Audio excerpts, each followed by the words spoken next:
Hey there and welcome to SI Now. I'm Ryan Aselta alongside Robin Lundberg, and we got lots to get to this morning, Robin. We got a little bit of controversy surrounding that hiring of John Gruden, which seems pretty simple, pretty quick out in Oakland. May not be. And is the Big Baller brand in trouble, Robin? It can't be. Big Baller scam? The Teflon Don of brands? Yes, they could be in trouble. We're going to get to that in a bit, but we begin the show in the NBA where the Warriors fell victim to a team and a player that simply geared up to take down the champs last night. That player is Clippers guard Lou Williams, who single-handedly dismantled the Warriors. Williams earns our adrenaline performance presented by Toyota. Let's go places. The LA guard goes off for 50 points on 16 of 27 shooting, including 8 of 16 from three-point range. Robin, 27 of those points came in the third quarter against the Warriors. 125-106 win for the Clippers. Pretty amazing performance as we've seen. Williams, he gets hot. He can go off anytime. And it comes on a night where Kevin Durant, Robin, scored 40 points, surpassed the 20,000 career point milestone. Here's the question. Big night for Durant in a losing effort. Did Williams' night, take the spotlight away from KD a bit? Well, if you're focusing on that one game, sure. But we've seen this from Lou Will before. He's sort of cut from that Jamal Crawford mold where he can come in and have one of these performances. I think what really took away from Durant's milestone and does from a lot of his milestones going forward is simply, again, the team he plays on. And it was highlighted by the absence of Steph Curry in last night's game, a Warriors loss where they struggled to score relative to how they typically do. The Warriors are averaging more than 15 fewer points per game in games that Curry has missed this season. In games Curry's out, they're about a league average offensive team. When he's playing, they're essentially the best offensive team in history. And as great as Kevin Durant is, and he's a terrific player, one of the best pure scorers who ever lived. He's going to be in the conversation of all-time greats. But the problem for him, I believe, is he may be on the outside looking in of that upper tier because of his decision to go to Golden State and because he may never be able to wrestle away the title of most important player on his own team because we've seen what Steph Curry does to opposing teams. Yeah, and you would think he knew that in the decision to go to Golden State. It's that simple. He made a conscious decision. He knew what he was getting into. The tone of that team, it's no argument. It's been set by Steph Curry. That's what Steve Kerr has called his selflessness of the team. And I think, though, what helps Durant and his legacy is when Steph isn't there, there's no extra pressure on Durant. I don't think Steph has set a tone that there's no one player that just runs that team. It really is a full team effort. Look at their records. 10-3 this season without Curry. They're 7-1 without Durant, and they're 0-1 this season without the two of them together.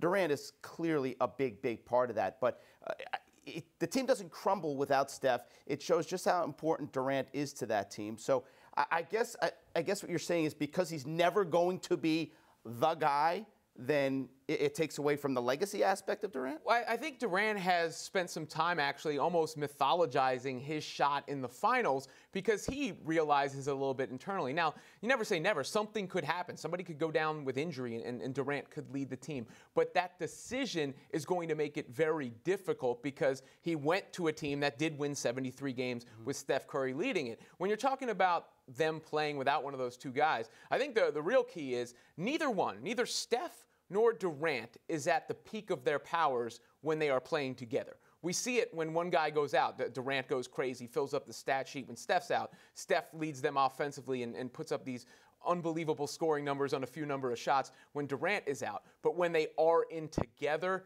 that's what makes the Warriors unbeatable. And that's it. They're at the peak of their powers as a team with them together. This was a decision that Durant made. He, put himself second when it comes to this situation, and he's going after the wins, the title. Somehow, I think Kevin Durant really doesn't care if the spotlight is taken away. And to his credit, he's played very good defensively this year, blocking a lot of shots. Of course, Durant's point total put him in rare company, joining LeBron James, Kobe Bryant, Michael Jordan, and Wilt Chamberlain as the only players to score 20,000 points before age 30. And perhaps even rarer company alongside James as the two guys who have a realistic shot of breaking Kareem Abdul-Jabbar's scoring record.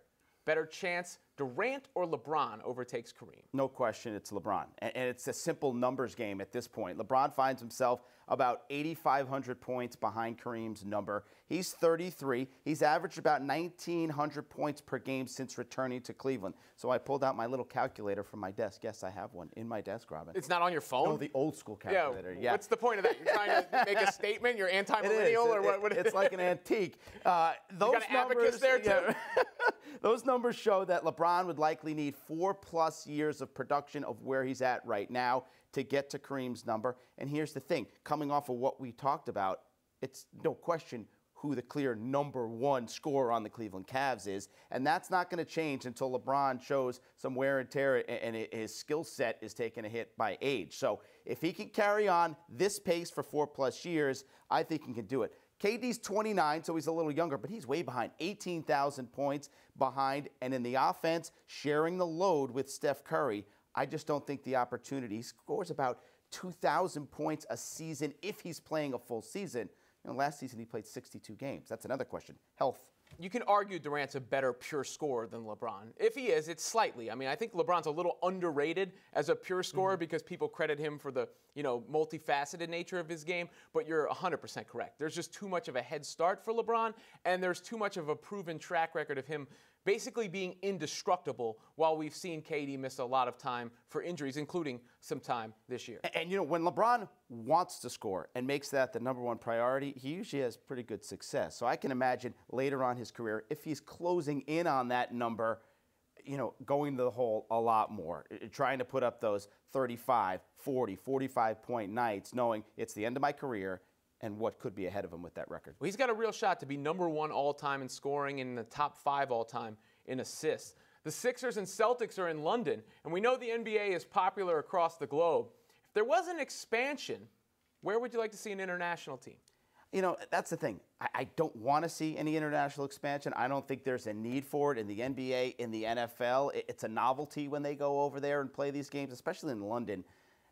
The fans come to the game itself, but outside of the fans in the arena or at the stadium, I don't think much of London is paying attention to these sports. Now, you could argue Spain and Barcelona. There's a huge interest with the Liga there in Spain and the quality of basketball they have in the Spanish league. You could say Italy with Series A, which has done very well, high-quality international basketball, but there's travel issues there. It's 7.5 hours from New York to Barcelona. It's about 9 to 10 hours to get to Italy from New York. Can you imagine a West Coast trip going there? Logistically, it'd be a nightmare. Here's where I want to see the NBA focus. Go back to Seattle. Don't go abroad. You have a market that is begging for an NBA team to return. It's been over 10 years now that the Sonics have left Seattle. And look at the atmosphere surrounding the Seattle Seahawks and even more impressively in the MLS, the Seattle Sounders. That cult-like fandom that follows those teams. Gosh, NBA fans they have a cult-like support for a lot of these teams. Can you imagine that atmosphere? The fans getting behind the new Seattle team? They'd be parading down the streets going to Seattle Sonics games down there. I'm with you. That's my number one destination. But as far as international expansion, when it comes to just pure passion and pure numbers, China, somewhere in China. When it comes to logistics and where I'd like to travel to the game, I'm with you on the Spain point. Barcelona sounds pretty good. Yeah, and they love the Olympics over there and there. That was the dream team playing. That sort of started such interest in basketball, but logistically it didn't work. Hey, for flat-out passion, put a team in Lithuania. We saw what that arena looks like when you got they already have, basketball. 2/5 of a pro team, according to LeVar Ball. Yeah, according to LeVar. We'll get to him in just a second. Robin, no secret, Drake is a huge NBA fan, but the rapper recently raised some eyebrows with an Instagram post that may show his true allegiances. This is unreal. We've all been under the impression that Drake is a fan of the Toronto Raptors. Am I right? Am I right in that statement? Well, he has ownership stake in the Toronto. Yeah, well, or he's the ambassador or something. Check this out. Drake is in LeBron's high school jersey. You see right there, but the tattoo is what we zoomed in there. It appears he has a tattoo of Steph Curry and Kevin Durant's numbers on his left arm, and 30 gifted and 35 snipe. Robin, what the was that? Yeah, I mean, athletes love being name dropped in songs, right? I mean, Steph Curry with the shot, boy. There's a Drake lyric right there. Or we talked about Lou Williams. There's a whole song dedicated to him from Drake. I don't know about the whole rapper tattooing the athlete's numbers on the arm, and I feel real bad about saying this. I do, honestly. Drake is so lame. And people, being nice. Yeah, people say I hate on millennials. I don't know. I get the convenient argument where I'm sort of Gen X, I'm sort of millennial. I'm right on that line. I get it. The dude is super popular, so I don't want to seem like that guy who's saying, Drake is lame. But all of these L's he catches, and somehow you got to give him credit. He winds up with a W in the end. I mean, he was caught having people ghostwrite his lyrics for him, which to me disqualifies you from any greatest rapper conversation. You can still be a great artist, but he somehow is still riding at the top of the game, and no matter how lame some of the stuff might be. You know what? I'm going to give you credit because you didn't want to say it, but you said he was lame. I'm going to say it. This guy is an absolute tool, and I've said it for a long time. I do not like this guy. He's a Raptors fan. He's got other guys' numbers. Okay, he is the ultimate jock sniffer. And I don't know if that term is still used around NBA circles these days, but that's what he is. He likes to hang out with NBA superstars. Be their friend, fine. Put their numbers on you. I mean, what has he got? Giannis on his back, his face? I respect the guy who has LeVar Ball's face tattooed on his calf more than I respect Drake, because at least that was part of a bet. He lost a fantasy football bet, and the tattoo is there. You can't justify this, Robin. You cannot justify it. To quote Drake himself, I'm just saying you could do better. Yeah, you could do better than 35 and 30 on your left arm. Unbelievable. Floyd Mayweather, Conor McGregor, they fueled a little speculation. Speaking of Instagram, speculation of a possible rematch with a social media war of the words on Wednesday. Now, both fighters talked some smack. They took shots at each other, with Floyd poking fun at McGregor's reported issue with the Irish drug cartel. Now, and of course that's a huge if at this point, if there was ever a rematch, would you be watching, Robin? I would absolutely watch. I'm not sure I would buy it. I'm going to be like Floyd and sort of dodge the question there.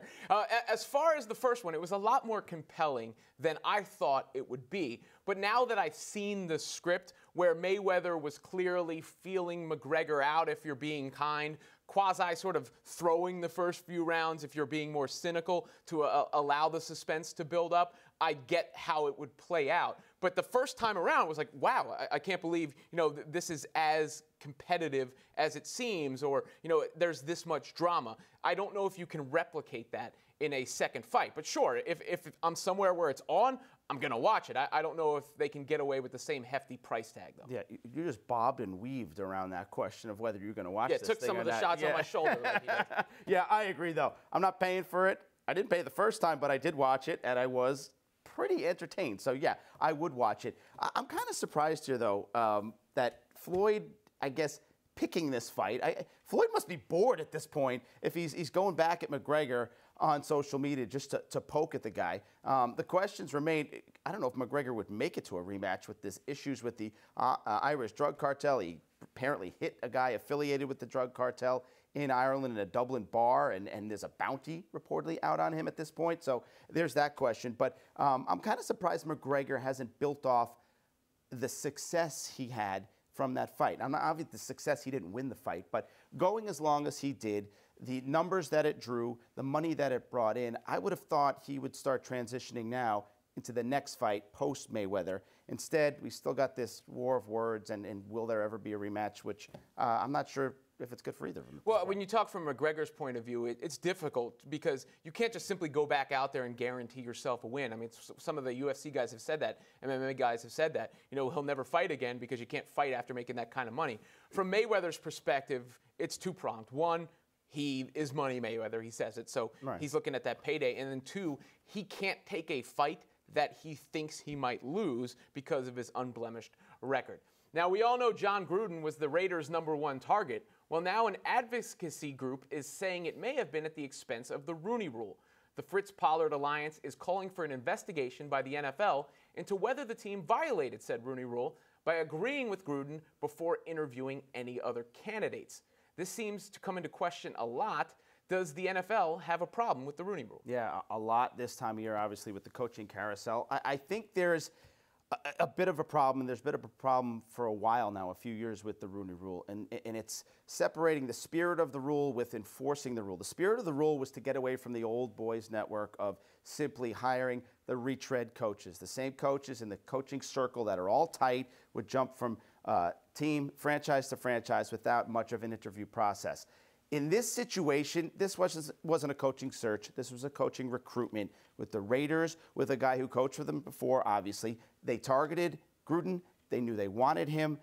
That was the guy for months, if not years, that they knew was going to come back to Oakland. And as a franchise, I think you should be entitled to that. If you have the guy that you want, that you're familiar with, don't make this fake process that the Rooney Rule often turns into, which is not fair to some of the minority coaches that get drawn in, pulled in for one reason only, and that's because they're a minority and the team needs to fulfill the rule. I don't think that's the way to go about this. This was a specific situation. The Rooney Rule, in its essence, is good for the game. It's breaking away from that old way of operating and hiring coaches. But in this situation, I think the Raiders had the right to recruit and hire the guy that they wanted. I'm going to take a position in favor of this, helping the candidates interviewed via the Rooney Rule, even if it's a sham for a second, because you could argue that some of these guys are getting interviewed and then their names are getting circulated and they're out there, which could help them in the future land a head coaching job.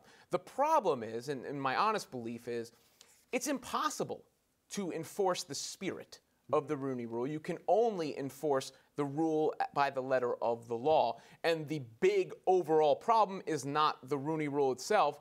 It is that there needs to be a Rooney Rule. And we've seen so much with the NFL this year across a number of issues, to be polite, where the people in power seem very tone deaf.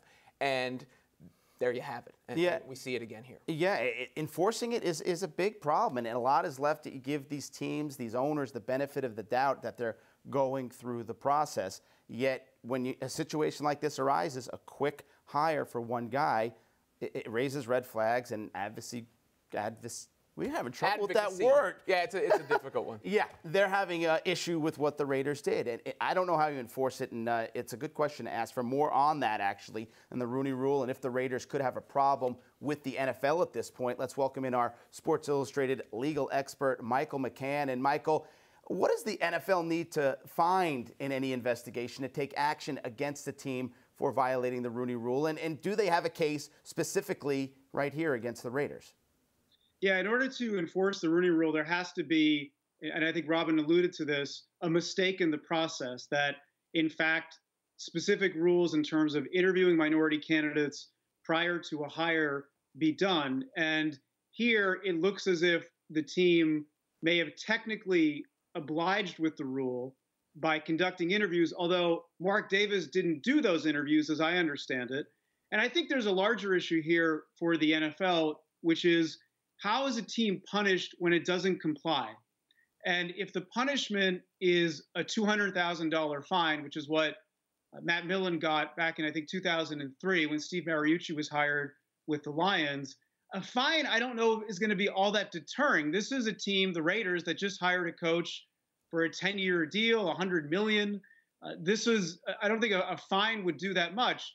Perhaps taking away draft picks would be a deterrent, something that really gets to the competitiveness of a team.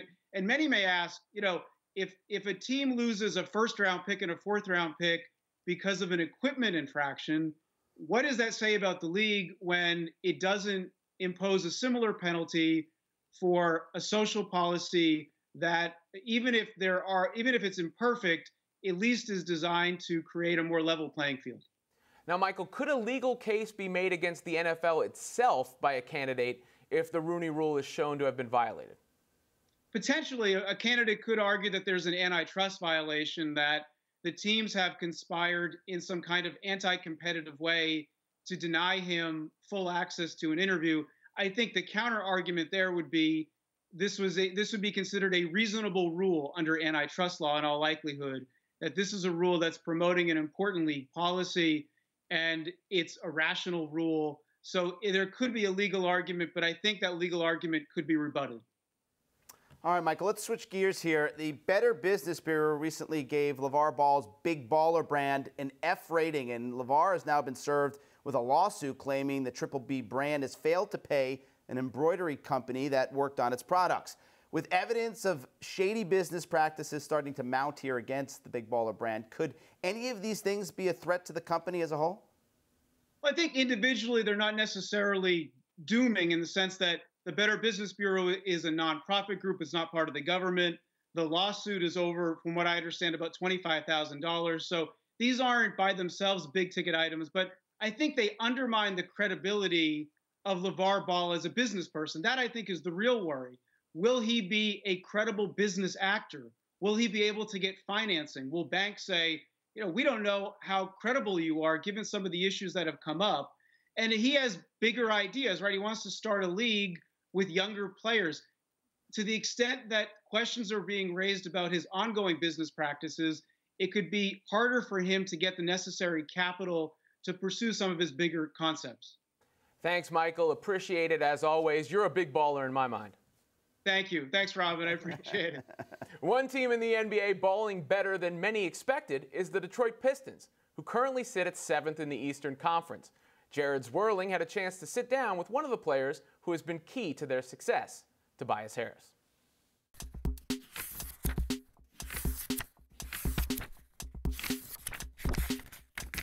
Tobias, thanks for joining us, my man. Yeah, no problem. Is it crazy that you guys didn't make the playoffs last year? Now you're number 4 in the East.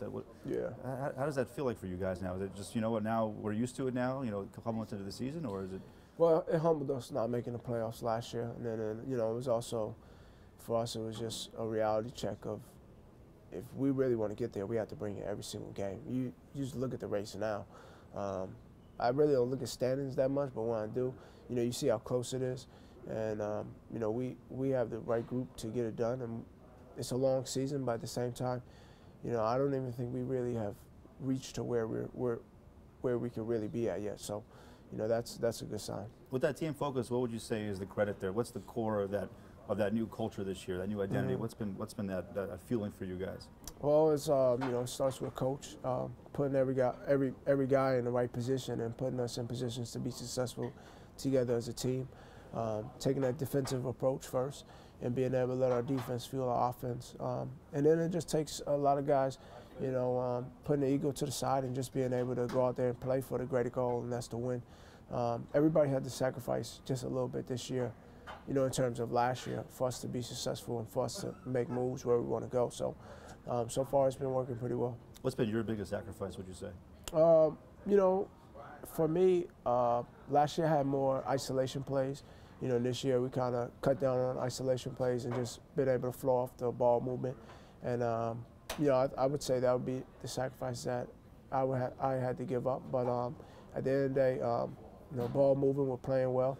That's all that matters. What was the focus in the summer here in New York, and now that's carried over for you? What's been that big focal point for you? The biggest thing was we had to shoot the 3-ball better, and we got to get up more game-type reps, and reps with, defense, reps with, faster type release. So, like, first 2 weeks in summer, we just were shooting all one-hand threes and just being able to build that base, build that range. And then as we started to keep going, we got more comfortable with it. Biggest thing was really getting more lift on the shot and being able to get it off faster, making sure that their game shots were high on the jump, high volume reps and fast too. So making sure somebody's closing out to me, things like that. So it's quicker, but at the same time it's more efficient. And I think that has been a huge part to it too, is not coming in to practice a way that I'm not going to shoot in the game. How much is eye surgery? I read that you had eye surgery this past year. Yeah. You had some complications, with the lenses you were wearing. Yeah. And so how did that help you? I mean, obviously a big part of that. Yeah, so I was contemplating it, the LASIK surgery pretty much all summer. And then, because in the past, I didn't really take that good care of my eyes. I leave my contacts in probably for like months at a time, honestly. I'm upset to say it, but it is the truth.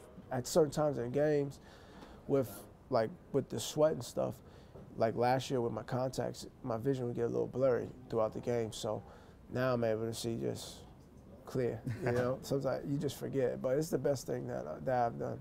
You mentioned the team success, and I was curious, Andre Drummond's playing differently now. Yeah. He's averaging around 4 assists a game, way up than before. Yeah. And he's playing a lot more dribble handoffs. What is that like playing alongside him at the anchor and maybe helping you with offense? Yeah, well, he's been the fuel to our offense. He makes defenses really have to adjust to him when he's rolling hard because he's a lob threat, and he's able to get the ball off the glass, best rebounder in the game. So coach has done a good job of putting him in those types of positions to get us open, and he's really been the fuel to it. What would it mean to be a first-time All-Star this year? Well, it would mean, it'd be huge for me. Something as a kid you always dreamed of doing, something that you work hard for. Obviously, as a player, you want the best for yourself, and you want to have your best year. So, it would mean a lot of hard work, being able to be paid off. At the end of the day, I said it from the beginning. I think all that would be predicated on, our team and our team's success. And, our team's success has been a, evaluation of how I've been able to be successful on the court. So, the more you win, the better everything looks, and that's just my big focus. And New Year's here, what's your goals? Just looking ahead, you think about the All-Star. Obviously, we talked about that, but just the whole season. What are some big goals for you? Well, my biggest goal this year is to finish top 4 in the East. I mean, that's a goal that I've had. I think our whole team has had also, and to get into the playoffs and be a team with home court advantage and see what happens from there. So, we got ways to go, but at the same time, we have the right group, we have the right guys to make that happen. Tobias, thanks for your time, man. Best No luck with the problem. All-Star selection, and have a great rest of the season, my man. Thank you. Appreciate it. Cool. Thank you.